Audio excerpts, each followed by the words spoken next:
at the time visit that school after COVID restrictions are down, and the school, and really it's not assuming. You can't assume. You have to go in and be A catalyst of change. you have to be a tool for them. Yes. You're not there to Self promote. it's not about you. Yeah. Right.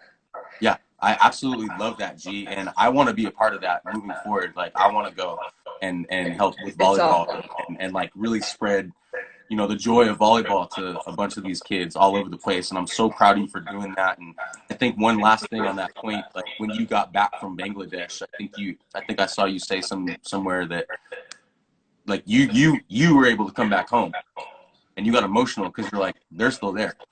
Yeah. It gives you that perspective, right? And like we all get caught up in our problems and our stuff, right? Yeah. But when you go experience something like that and you see a refugee camp that it's that big. Yeah, well that was for that specific trip, because Yeah. obviously, like, another example, like when I went to just visit villages, like that's where those people live. They're happy living there. That's where they want to live. That's not like, oh, because we don't live in a city like New York that like therefore like my life is better. They're happy in that life. They, we ask like, what do you need help with? And they're like, we just want like a well with clean water. Besides that, we're happy living our lives. So that wasn't to say, oh, like my life is here, and if you live in a village somewhere that's here. That was Right. only to relate to the refugee camp, because obviously those people want to go home. Right. They don't want to be refugees, and Right. they want citizenship, and they want to exist on paper, and that was the hardest part, where it's like UNICEF does so much, and I really, the complexities of really everything they do, from education to water safety, and they do everything, but Yeah. they can only do so much in terms of they have to be invited by a government to help, and then they can only go so far. You know what I mean? Like when people are asking, when you say, what do you need? What can I help with? What can I go back and tell UNICEF America that like we really need to put funding towards? They're like, we want a passport. And that's what's sad, is like you also realize that like you can only like do so much, really.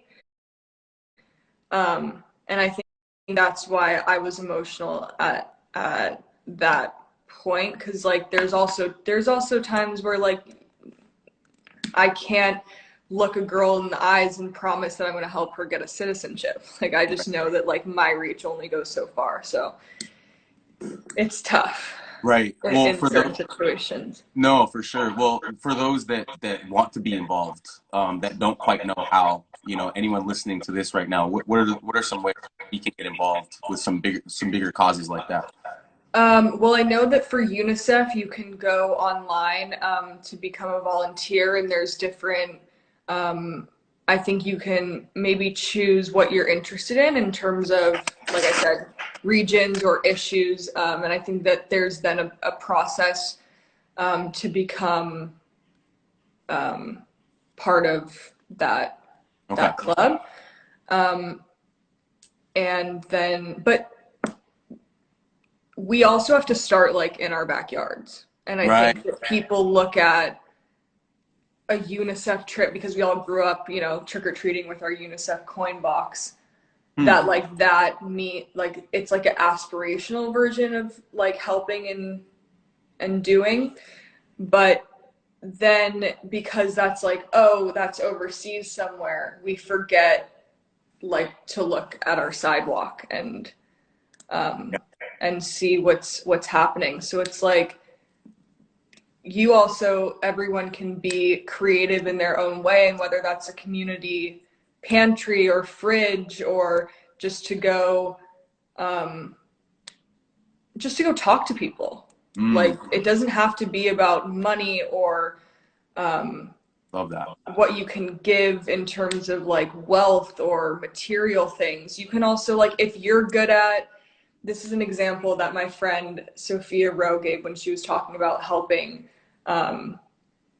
like Black businesses in your neighborhood, like that you can go and just start a relationship with the shop owner, right? And don't right away ask, how can I help, or whatever. It's like, you can go learn about that, and she'll be like, oh, I just really need, like, I just really want more customers, right?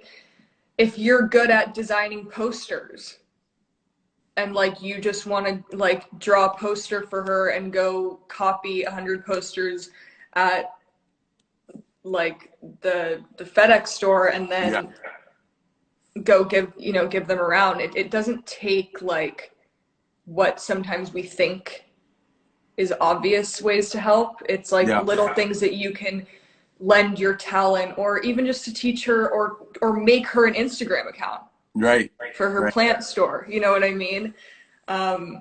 So to be creative with what you're good at and to give that in small ways is good too. I absolutely love that. To me, that means project help each other, right? Like that's something I came up with, and I love that you use your platform to continue to do that. So good on you for that. Keep doing it. As your platform gets bigger and bigger and your reach keeps expanding, like keep that message going. And that's something for me too. Like we as leaders, because you remind me of inspired leadership. It's another little phrase I came up with. Like we as leaders, we need to keep branching out, keep expressing that message, and it's just so powerful right now more than ever, Mm-hmm. No, for sure. Yeah. Thanks for having me. I really appreciate it. Absolutely. Do you have like 2 more minutes so I can breeze through a couple of player questions here? Yeah. I wanted to give my players a chance to ask you some questions. So this first one is from Nicole Rich. Shout out Nicole. She asks, what do you do to de-stress? I love to like cook, go on walks, do yoga. And that's kind of like part of the being inspired part. Like I think that doing things that are only to inspire in a small way or fulfill yourself in some way is to take time for yourself and to like show yourself love. And I think that that's not only inspiring and can change your mindset, but I think that's also calming and relaxing and a way to unwind. So I think that it can do both things. If there's, if it's not to go towards something, you don't have to paint a perfect picture to hang on a wall. It's just to paint, like just do it to do it. And like to, Yeah, well, I love that, dude, because stress, that's an underlying thing we didn't really talk about, but stress is big right now for kids, right? Especially with social media. They're always watching other people do stuff, and then they're like trying to figure out what they're doing. And like, it could be stressful. Mm-hmm. So that's a huge one. We kind of already covered this, but I'm going to give a shout out to Reese Ty Sandoval. She asked, in what ways did sports influence you to feel the need or want to inspire others in your future? Good question. I think just realizing that like little moments of people's time, whether that was, coaches that I had, or I can't remember who it was. Maybe you would remember, but I remember like one time, like just like this Team USA coach and one of the players like came to watch us practice at some tournament or like warm up at some tournament. Maybe they even watched us play. And like, I don't remember who that coach was or who that player was, but just that someone gave the energy to us was meaningful. That's huge. And just like took the time for us when like, they could have been anywhere doing anything. Totally. So I think just to realize that when you have time and when you give that to others, like it might not seem like that big of a deal, but like maybe it will be for someone or something. And it's exactly what you're doing right now, right? Like you're doing it. Like that's awesome. Just a few more here, G. Yeah. How do you how did you manage your frustration in the kind of moments on the court where you referenced earlier, when you used to look at me, or you should just be like, oh, I just hate There it. were times where I definitely punched the floor, and Yeah. I remember Coach Grace, you go, "Gee, I need those hands. Yeah. Stop punching the floor." Yeah, how do Um, you manage that frustration? This question is from Eva Breyer. You know, it's a really good question because we all get frustrated. Like, and maybe now looking back, instead of punching the floor, is there something else that you could tell your younger well, self about that? there would be, in horseback riding, for example, we're on a set course, so like you can start the course and botch the first jump, but if you keep that mindset through the entire thing, you're botching every jump. Right. So, and on in riding, I at one point was able to take a clinic with a sports psychologist, which is really interesting. And something that I've always has been in the back of my head is change the channel, that you have to be able to like really change your mindset, and also realize that like getting to a place where you're punching the floor is like probably the most selfish that I was being on the court. Wow. Um, That's huge. and like not only does like that not change the fact that I hit the ball out, but like that's not like cool energy to like give your teammates, and like that's not like helping anyone else, and we all carry each other's energy, so it's not just to think about what you're doing as an action, but also like how you really are affecting the room, is Mm. important. So I Wow. think that, I mean, you used to do this, and I'm sure you still do it, where you would have kind of a meditation visualization of the game before we played, Yeah. and yeah, and just to, I think when you're doing that, to connect with like the highest, your highest being, of like who, tap into to your highest self, and then say how would they react or not react in this situation, and then just do that. Is an artist named Sister Cody that I follow, does that, and like, or Wow. that was one of his paintings. So like those words kind of stuck with how he's like, just think of your higher being, what would they do or say, and then just do that. Like Oh, it seems more simple than it is, obviously, but like, and obviously when you're in the moment of a game, I understand the passion and like you just want to do your best, but to also um put that into, I don't know, a more positive place. I love that. I love that. Thinking of the best version of yourself and how that person would react. Yeah. Right? Yeah. That's beautiful. Um, oh, this one is from Eva Friend. How is Aaron as a coach? Are there any lessons or advice he's taught or given you that you still remember that has helped you in your life later on? Well, I just think like there's like little ways, like I said, I mean, the one that I brought up I think was like a really memorable one for me, just like how you let me have that opportunity of when I got that movie role, but like also didn't let me slack as a player. Like you kind of held me to respect my teammates like just as much as, you know, normal.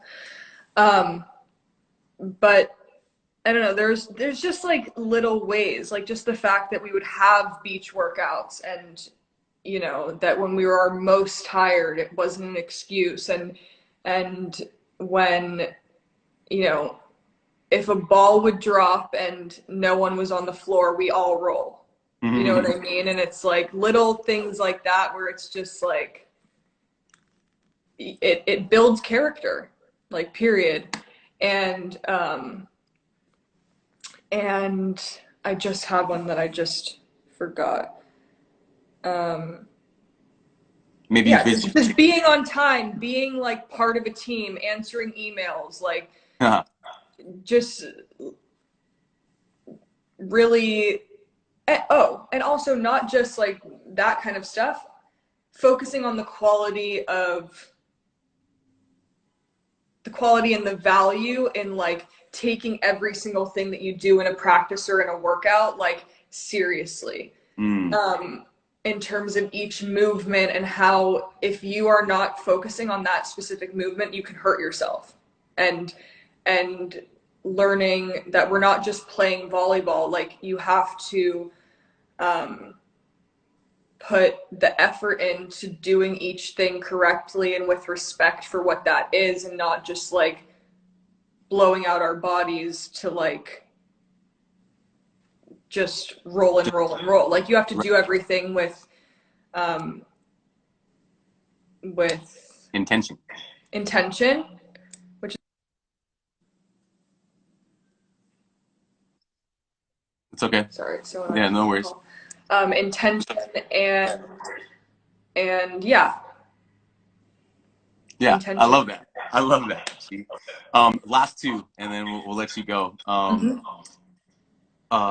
Anastasia Rowe asks, what emotions do you feel when you are playing? If you can remember back to your emotions. Because, you know, and that's a really good question, because look, we kind of touched on this earlier. This journey can be an emotional roller coaster, and you have to really manage your emotions. I would like you to answer that from volleyball and actually from being on the world stage as a model, because it's both, you know, an emotional roller coaster. What do I remember emotionally from I mean, always, I just passion. Like I love to win.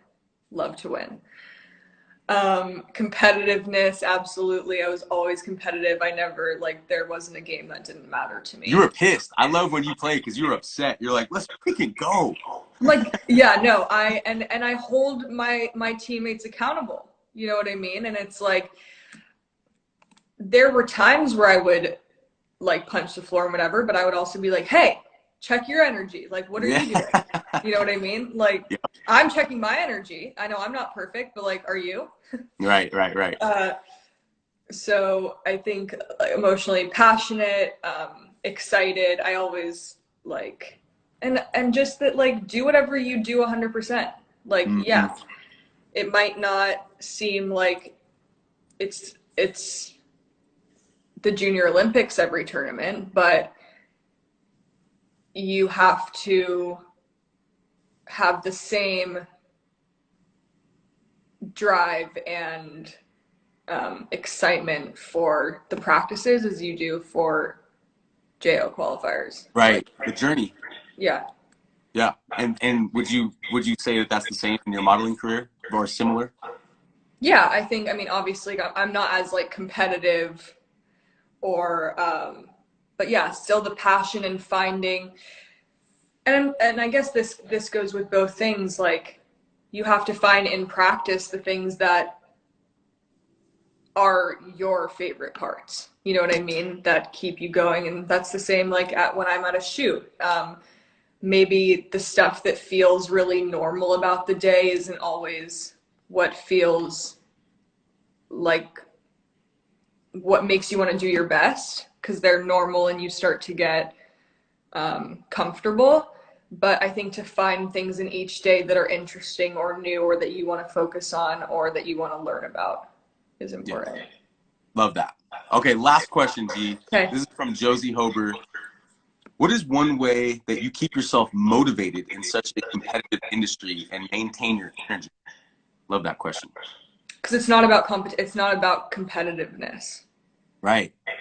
If you make it competitive, especially in my industry, but I think that, I mean, my industry, because it's my physicality that is the comparison to the outside world.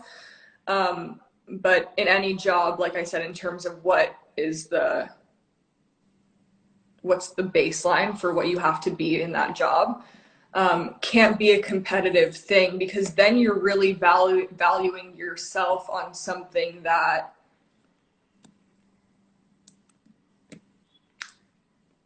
I don't know, I can't think of what word would be right. It's not materialistic, but it's valuing the wrong thing about yourself if you're being competitive. because if you're valuing the right things, it's really like focusing on your actions and output on a daily basis, and then realizing that really like you can only do you can be the only one that like is pushing yourself, and that has nothing to do with anyone else or the path that they're on or anything like that. I don't know if that really answered the question. Yeah, I think so. I think what you're basically trying to say is like don't compete, don't compare yourself or don't compete to anyone outside of yourself. Like Yeah. it's kind of similar in sports, volleyball, whatever. Yeah. Anything. Like yes, you want to beat the other team, but like you can't focus on that. Yeah. You gotta focus on you. No, and like you can focus on aspects, like okay, they're Aspects, yes. one of their hitters left-handed all of a sudden. Sure. That's different. Right. But it's not going, oh shit, that's a left-handed hitter and I'm still a right-handed hitter. That has nothing, you know, it's not like, oh, we're going to lose because they have a little something here. It's like, no, how can I then face that, change my block, change my hands? How can I, you know, it's not getting so stuck on why they're great or better than someone on your team. It's how do you learn in the moment? It goes back to like all just learning, taking it all in and like learning how then you move forward yourself. It's not really about you should see other people as an aspect of what you're doing, or a like a piece that you have to execute around, but it doesn't really have to do with them. Yes, I think that's huge. I know exactly what you're saying. It's like the champion mindset is like just make adjustments. Yeah. But keep your attention on you and not on them. Yeah. Love that, G. Yeah. Gigihadid. I can't thank you enough for this whole time. This was amazing. Thank you so much. I appreciate it. I really do appreciate your time. I know we went over, but I No, think it's this okay. is really valuable. Just real quick, how can people, or promote anything you want for a second? I don't know, like should people go buy? People should go buy your Reebok line and all that stuff. What do I have to promote? I have to promote.